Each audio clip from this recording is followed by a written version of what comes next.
믿기 힘든 일이 벌어졌습니다. 성경 속 단 6절로 끝나는 한 인물이 전 세계 종교학자들과 고대 문명, 연구자들 사이에서 뜨거운 논쟁의 중심에 섰습니다. 바로 라멕입니다. 가인의 후손, 살인을 자랑하고 77배의 저주를 외친 남자. 그는 왜 갑자기 세계 학계에서 주목을 받게 되었을까요?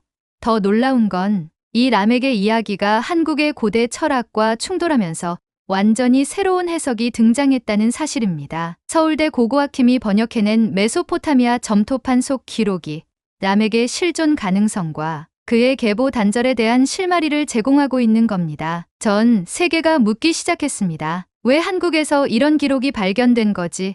그날 이후 저는 성경을 다시 보기 시작했습니다. 충격적인 진실, 지금 시작합니다. 영상 시작 전에 좋아요와 구독 부탁드립니다. 저는 40을 넘긴 신학자입니다. 미국 중서부의 작은 도시에서 태어나 평생을 성경 곁에서 살아왔죠. 목사였던 아버지, 기독교 학교 교사였던 어머니 아래에서 저는 늘 믿음은 진리이며 성경은 완성되었다고 배웠습니다. 그리고 그렇게 믿었습니다. 박사학위를 마치고 유럽과 이스라엘을 돌며 고고학적 발굴과 고대 언어 연구에 매진했지만 제게 한국은 그저 멀고 낯선 땅이었습니다. 전통과 첨단이 이상하게 공존한다는 그 정도의 이미지였죠. 그런데 모든 게 바뀐 건 3년 전 연구 프로젝트 파견으로 서울에 오게 되면서였습니다. 우연히 접하게 된 서울대 고고학팀의 보고서, 그리고 그 속에 언급된 라멕이라는 이름, 제 학문 인생이 송두리째 흔들렸습니다. 성경이 침묵한 인물을 한국이 말하고 있었던 겁니다. 처음엔 당황했고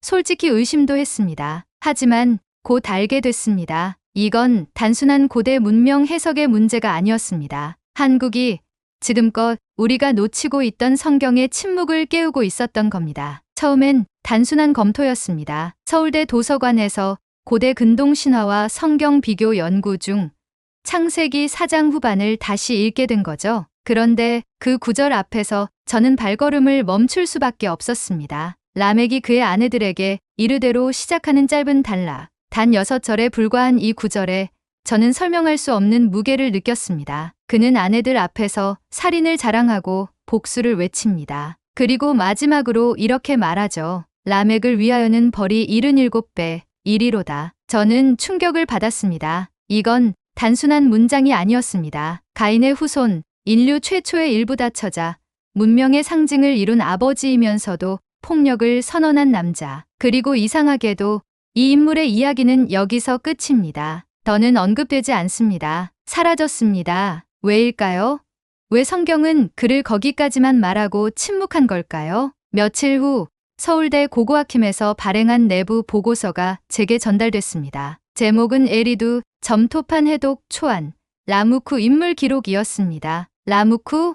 처음 듣는 이름이었습니다. 그런데 그 점토판의 내용이 섬뜩했습니다. 어떤 남자가 아내들 앞에서 칼에 찔린 한 사람을 죽였다고 고백합니다. 그는 자신이 저주받았다고 느끼며 자신에게 가까이 오는 자는 77배의 복수를 당할 것이라 선언하죠. 저는 숨이 멎는 줄 알았습니다. 히브리어 성경에서 라멕으로 번역된 이름이 고대 수메르어 점토판에서 라무쿠로 등장한다는 것, 그리고 그의 선언이 성경보다 더 오래된 문서에 이미 기록돼 있었다는 점, 무언가가 연결되고 있었습니다. 그 순간 저는 깨달았습니다. 우리가 알고 있던 라멕은 단순한 상징이 아니었습니다. 그는 실존했던 가능성이 높았고 그 단서는 지금 한국에서 발견되고 있었던 것입니다. 그날 이후로 저는 정상적인 일상으로 돌아갈 수 없었습니다. 아침에 눈을 떠도 라멕이라는 이름이 머릿속에서 맴돌았고 강의 중에도 자꾸 점토판의 기록이 떠올랐습니다. 단순한 우연일까요? 성경과 전혀 관련 없어 보이던 한국.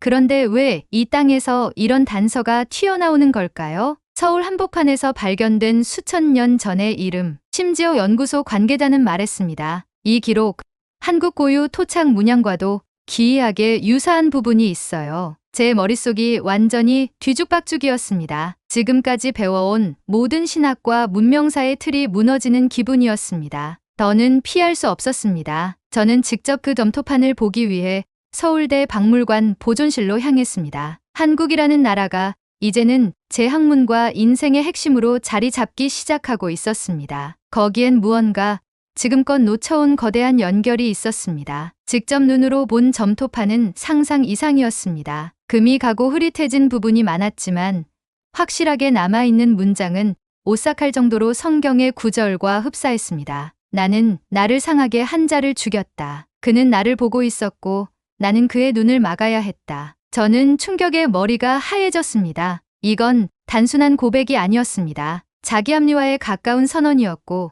그 배경엔 두려움이 아닌 오만이 깔려 있었습니다. 하지만 더 소름 끼친 건 이 점토판이 위치했던 장소가 지금의 경기도 남양주 근처에서 출토된 유물더미에서 발견됐다는 점이었습니다. 고대 수메르어 문장이 왜 한반도에서 불가능하다고 믿었던 것들이 현실이 되기 시작했습니다. 저는 점점 확신하게 됐습니다. 라멕은 실존 인물이었고 그가 저지른 살인은 고대 문명의 폭력성을 대표하는 상징이었습니다. 그리고 그 연결고리는 지금 대한민국 땅 아래에서 이어지고 있었습니다. 그날 오후 박물관 보존실 직원이 조심스레 제게 또 다른 유물을 보여줬습니다. 점토판과 함께 발견된 금속 도장 하나였습니다. 손바닥보다 조금 작은 이 유물은 누군가의 인장을 새긴 것으로 보였고 그 문양은 분명히 익숙했습니다. 제가 이전에 예루살렘에서 조사했던 고대 가나안계 무덤에서 본 상징과 유사했던 것이죠. 도장엔 무기를 든 인물과 두 여인이 새겨져 있었습니다. 그 장면은 충격적일 만큼 라멕의 이야기와 일치했습니다. 아다와 실라여 내 목소리를 들으라. 라멕의 시속 이미지가 고스란히 조각된 것이었습니다. 저는 그 자리에 주저앉을 뻔했습니다. 믿을 수 없었거든요. 이건 상상이 아니라 실제였습니다. 제가 그토록 의심해왔던 이야기의 증거가 눈앞에 있었습니다. 그리고 그것이 한국 땅에서 나왔다는 사실이 저를 완전히 무너뜨렸습니다. 저는 이 순간부터 이 이야기를 더 이상 논문으로 정리할 수 없다고 느꼈습니다. 이것은 세상에 알려야 할 진실이었습니다. 그날 밤 저는 잠을 이루지 못했습니다. 책상 위에 펼쳐진 성경과 점토판 번역본, 그리고 서울대에서 받은 보고서, 파일들이 마치 서로를 공격하는 것처럼 보였습니다. 미국에서 신학을 처음 배울 때 저는 성경은 모든 것을 설명해준다고 믿었습니다. 그러나 지금 제 눈앞에 있는 이 한국의 발견물은 성경이 침묵한 그 여백을 찢고 들어오는 느낌이었습니다. 수천 년 전의 이야기가 지금 이 나라에서 다시 피어오르고 있다는 사실은 너무나 무겁게 다가왔습니다. 왜 한국인가? 수없이 자문했습니다. 하지만 어느 순간 그 질문이 바뀌었습니다. 왜 지금까지 한국을 몰랐는가? 제 안에 있던 선입견이 조용히 무너지고 있었고 이 땅이 가진 깊이와 신비함이 저를 감싸기 시작했습니다. 라멕의 고백, 그리고 그 유산을 해독해내고 있는 이 나라. 저는 점점 한국이 이 이야기의 핵심이 아닐까 하는 생각에 사로잡히기 시작했습니다. 며칠 뒤 서울대 고고학팀에서 추가로 공개한 문서 하나가 결정적인 전환점이 되었습니다. 그것은 단순한 번역본이 아니었습니다. 내부에서는 이 자료를 침묵의 조각이라 불렀습니다. 내용을 본 순간 저는 등골이 서늘해졌습니다. 고대 수메르어로 기록된 짧은 문장이 있었는데 이렇게 적혀 있었습니다. 그는 형제를 죽였고 아비의 저주를 이었다. 저는 떨리는 손으로 문장을 다시 읽었습니다. 형제를 죽였다.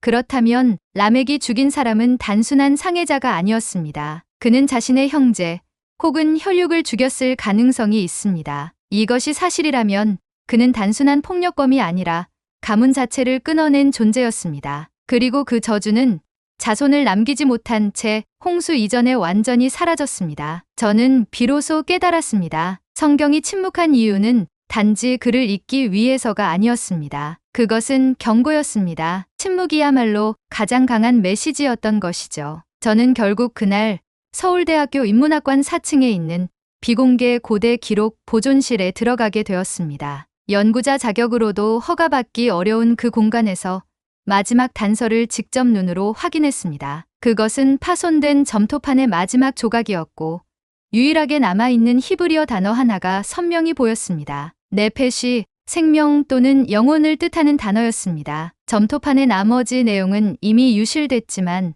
바로 그 단어가 시사하는 바는 분명했습니다. 라멕이 저지른 살인, 그리고 그 복수 선언은 단순한 물리적 폭력 이상의 것이었습니다. 그는 생명 그 자체에 도전했던 인물이었습니다. 그리고 이 기록이 보관된 곳이 다름 아닌 한국, 서울이었다는 사실. 저는 숨을 쉴 수가 없었습니다. 어떻게 이런 퍼즐이 이 나라에서 맞춰지고 있는 걸까? 신학자였던 제 인생의 기준이 완전히 뒤흔들리고 있었습니다. 그리고 저는 그 순간 결심했습니다. 이 이야기를 세상에 꺼내야 한다고요. 단순한 종교학적 분석이 아닌 인류 전체가 마주해야 할 질문으로서요. 며칠 뒤 저는 강남의 한 세미나에 초청되어 강연자로 나섰습니다. 주제는 고대 문헌과 현대 한국의 연결성이었지만 실은 제가 발견한 람에게 단서들을 처음 공개하는 자리였습니다. 발표가 끝난 후 한 청중이 조심스럽게 손을 들었습니다. 그는 문화재청에서 일하는 연구원이었고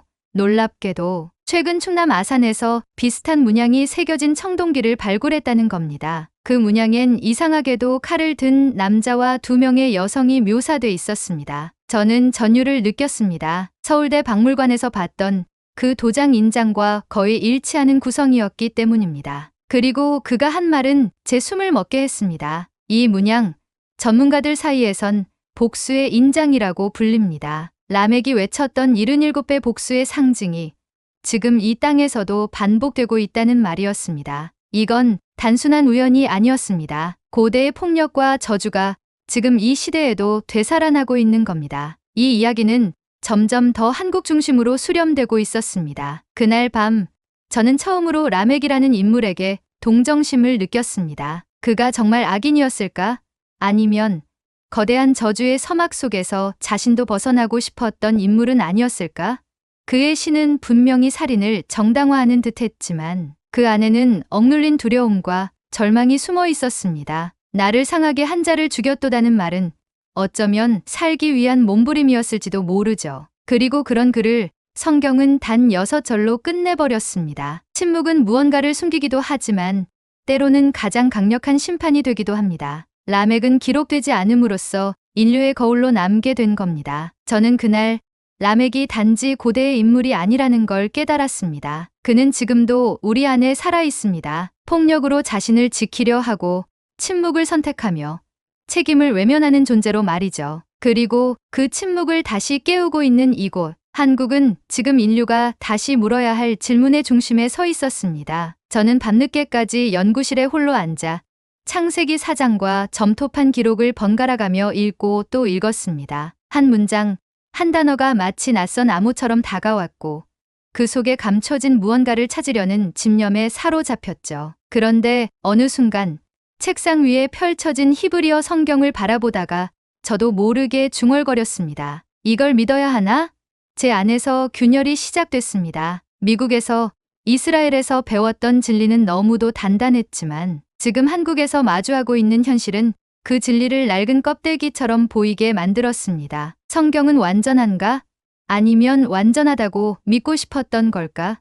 그 순간 저는 무서워졌습니다. 이 질문이 모든 걸 뒤흔들지도 모른다는 걸 알았기 때문입니다. 동시에 깊은 곳에서 조용히 솟아오르는 또 다른 감정도 느꼈습니다. 혹시 내가 지금 진짜를 찾고 있는 건 아닐까? 며칠 뒤 한국기독연구소의 한 교수님이 저를 조용히 불렀습니다. 혹시 라멕의 시를 조선 초기 설화와 비교해 본 적 있습니까?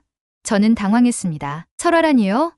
그런데 그는 책 한 권을 건넸습니다. 조선 중기 기록된 구전설화 중 피를 삼킨 남자라는 문헌이었습니다. 내용을 읽는 순간 온몸에 소름이 돋았습니다. 아내들 앞에서 피 묻은 칼을 들고 복수를 외치는 남자, 그를 말리지 못하는 두 여인. 모든 구조가 라멕의 시와 너무도 유사했습니다. 전혀 관련 없어 보였던 동서양의 텍스트가 어딘가에서 연결되고 있었던 겁니다. 교수님의 말이 아직도 귀에 맴돕니다. 이 땅에도 누군가는 오래전부터 알고 있었던 겁니다. 저는 갑자기 혼란스러워졌습니다. 제가 알고 있던 신앙, 제가 믿었던 진리, 그리고 이 모든 것과 예기치 않게 얽히고 있는 한국. 대체 한국은 왜 자꾸 이 이야기의 중심에 서는 걸까요? 그날 밤 저는 한강변을 걸으며 혼란스러운 마음을 정리하려 했습니다. 서울의 야경은 평온했지만 제 머릿속은 전쟁터였습니다. 진리란 무엇인가? 라는 질문이 머릿속에서 떠나질 않았습니다. 한평생을 진리라고 믿고 살아온 성경. 그런데 그 성경이 말하지 않은 것들, 혹은 침묵한 것들이 지금 한국에서 하나씩 모습을 드러내고 있었습니다. 그리고 그것들은 단순한 이론이 아닌 실체였고 증거였습니다. 저는 화가 났습니다. 내 믿음이 배신당한 기분이었고, 동시에 내가 진짜 진실을 외면해온 게 아닌가 하는 죄책감도 밀려왔습니다. 하늘을 올려다봤습니다. 하나님, 이건 도대체 무슨 뜻입니까? 하지만 대답은 들리지 않았습니다. 그 대신 제 마음속에서 또렷한 문장이 떠올랐습니다. 한 남자의 고백이 인류의 방향을 바꿨습니다. 그리고 저는 깨달았습니다. 라멕이 바꾼 건 과거가 아니라 지금 우리의 시간이라는 사실을요. 서울대에서 주최한 고대 문명 심포지엄. 저는 마지막 발표자로 단상에 섰습니다. 발표 주제는 고대 신화의 폭력성과 침묵의 전승. 평소라면 논리적인 발표를 했겠지만 그날 저는 달랐습니다. 마이크를 잡은 손이 떨렸고 제 목소리는 거칠었습니다. 여러분, 성경은 때로 말하지 않음으로써 가장 많은 것을 말합니다. 이어지는 슬라이드엔 라멕의 구절과 조선 설화, 그리고 충남 유물의 문양이 번갈아 떴습니다. 청중은 침묵했고 어떤 이들은 당황한 얼굴이었습니다. 한 교수가 물었습니다. 이걸로 뭘 말하고 싶은 겁니까?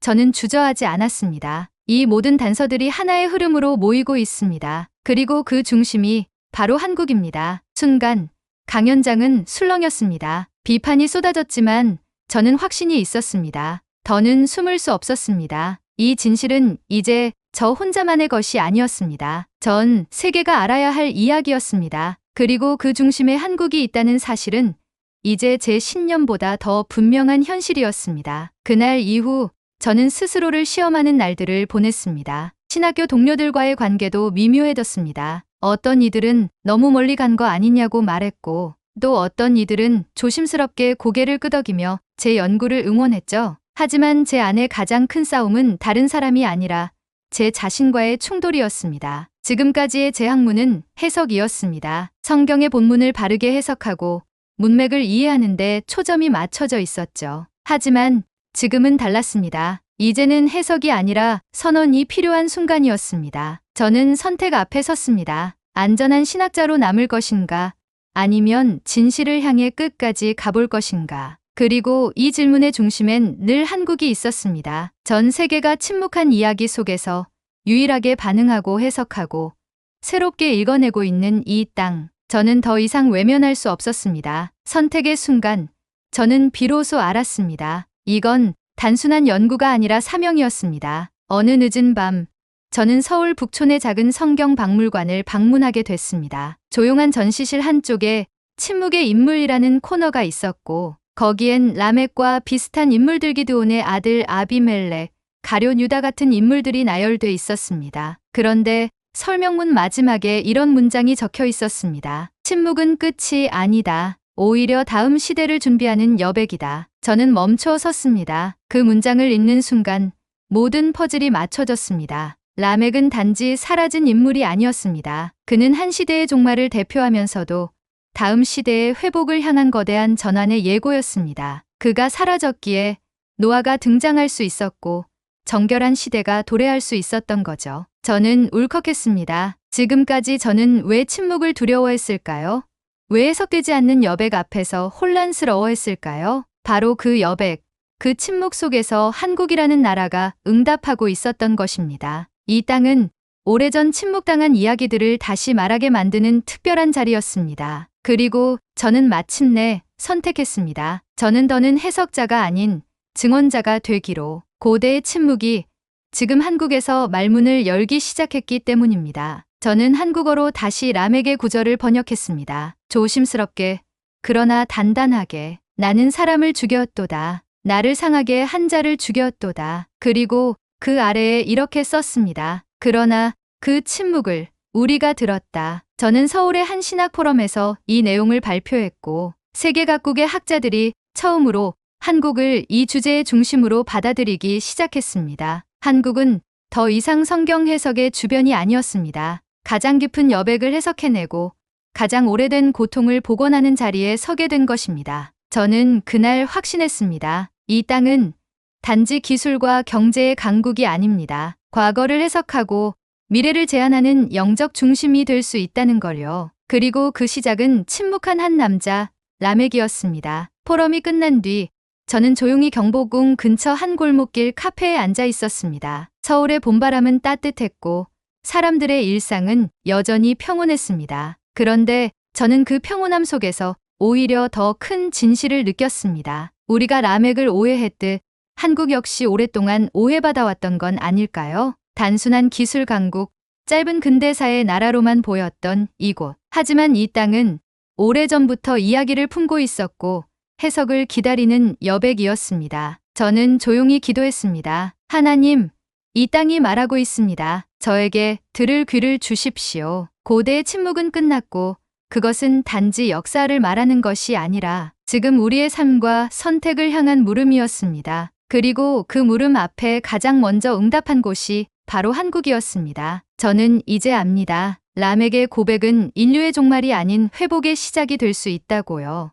라멕, 저는 그를 단지 폭력적인 고대 인물로만 여겼습니다. 하지만 이제는 다릅니다. 그는 우리 모두의 그림자였고 동시에 미래를 바꾸는 열쇠였습니다. 저는 이 여정을 통해 깨달았습니다. 진리는 언제나 말로만 존재하지 않습니다. 때로는 침묵 속에, 외면당한 역사 속에, 그리고 우리가 무시했던 땅 위에 숨어 있습니다. 한국은 그 무시된 땅이 아니었습니다. 오히려 가장 오래된 침묵을 깨워내는 새로운 해석의 출발점이었습니다. 우리가 라멕을 외면했던 것처럼 어쩌면 세상도 이 땅을 너무 오래 주변부에 두었는지도 모릅니다. 하지만 이제는 다릅니다. 진짜 이야기는 여기에 있습니다. 그리고 이 이야기는 단지 고대의 기록이 아닌 우리의 현재, 그리고 미래를 바꾸는 힘이 됩니다. 저는 더 이상 성경을 예전처럼 읽지 않습니다. 이제는 한국이라는 렌즈로 다시 보기 시작했습니다. 침묵으로 사라진 한 남자의 고백. 이제 우리가 응답할 차례입니다. 이번 이야기 어떻게 보셨나요? 한 남자의 고백이 수천 년의 시간을 넘어 지금 한국에서 다시 깨어났습니다. 단 6절로 끝난 라멕의 기록. 하지만 그 침묵은 단순한 공백이 아니라 인류의 방향을 묻는 질문이었습니다. 그리고 그 질문에 가장 먼저 응답한 땅이 바로 이곳, 대한민국이었습니다. 여러분은 어떻게 생각하시나요? 성경이 끝내 말하지 않았던 그 여백, 그 침묵 속 의미, 우리가 지금 이 시대에서 다시 읽어야 할 이유는 무엇일까요? 여러분의 생각을 댓글로 꼭 남겨주세요. 재미있게 보셨다면 구독과 좋아요 부탁드려요. 따뜻한 이야기로 다시 찾아뵙겠습니다. 감사합니다.